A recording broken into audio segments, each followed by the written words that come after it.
আসসালামু আলাইকুম ভাই। ব্যবসা করলে এইভাবে করতে হবে। তো হয়েছিল কি ভাই, কিছুদিন যাবৎ প্রচুর পরিমাণ বৃষ্টি হচ্ছে। আর এর আগের ভিডিওতে আপনারা হয়তো অনেকে দেখেছেন যে আমাদের যে ভুট্টাগুলি ছিল সেই ভুট্টাগুলি কিন্তু আমাদের বাসার পাশে চক, তো সেই চকের মধ্যে বেশ কিছুটা ফাঁকা জায়গা ছিল, মানে বাসার পাশেই, সেখানে কিন্তু রোদ দেওয়া হয়েছিল। আর সেখানে বৃষ্টির পানি হচ্ছে নিচ দিয়ে গিয়ে ভুট্টাগুলি অনেক কিন্তু জ্বালিয়ে গিয়েছিল, মানে নষ্ট হয়ে গিয়েছিল। তো সেখান থেকে ভুট্টাগুলি আমরা মেশিনের সাহায্যে উড়িয়ে এরপরে কিন্তু বাসায় নিয়ে আসছি।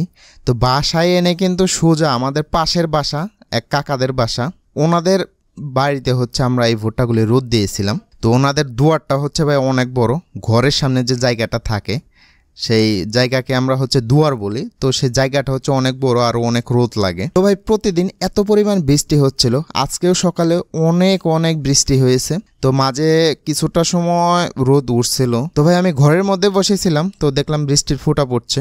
আর তখনই হচ্ছে দৌড়ে গেলাম, গিয়ে দেখলাম যে আমার আম্মু এবং ওই পাশের বাসার আম্মা দুজনে মিলে ভুট্টা পুরোপুরি থুপিয়ে ফেলেছে। তো আমি আর কি করব, আমি সাথে সাথে একটু হাত লাগালাম।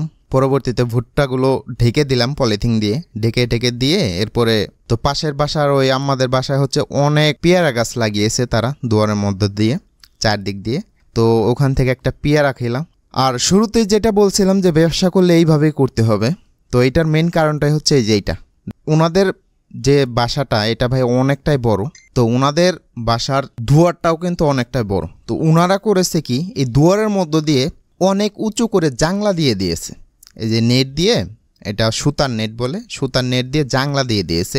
আর এখানে হচ্ছে লাউ চাষ করেছে। সামনে কিন্তু আমাদের বর্ষা চলে আসবে, বর্ষার সিজন প্রায় চলে আসছে, অনেক জায়গায় বর্ষা শুরু হয়ে গেছে, কিন্তু আমাদের এখানে কিন্তু বর্ষা এখনো আসেনি। আর বর্ষার সময় কিন্তু বিক্রি করার মতো ভাই কোনো কিছুই থাকে না। তো ওনারা কিন্তু সেই সুযোগটাই নিয়েছে, এখানে লাউ চাষ করেছে, আরও শাকসবজি সেগুলো চাষ করবে।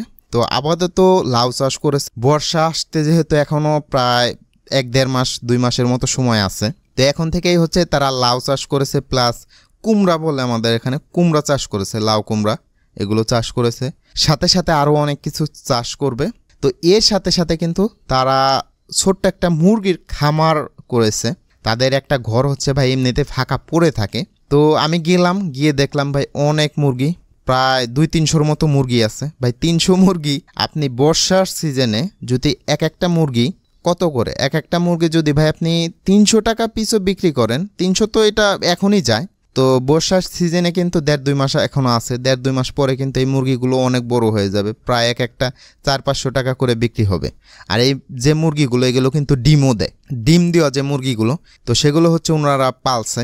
আর বর্ষার সিজনে কিন্তু তাদের ভাই কোনো কষ্টই হবে না, তারা হচ্ছে জাংলা দিয়ে দিয়েছে, সেখান থেকে লাউ বিক্রি করবে, প্লাস মুরগির ডিম বিক্রি করবে বর্ষার সিজনে কিন্তু ক্ষেত খামারি ভাই কারোই থাকে না, সব ডুবে যায়, বর্ষায় ডুবে যায়। ভাই তাদের এই যে টেকনিকটা, তাদের এই যে ভাই বুদ্ধিটা, এটা দেখে ভাই আমার অনেক ভালো লাগলো। তো আল্লাহ দিলে একদিন আমিও ওইভাবে করব, সবাই দোয়া করবেন আমার জন্য। তো আজকের মতো এই পর্যন্ত কি ছিল, দেখা হচ্ছে নতুন আরেকটি ভিডিওতে।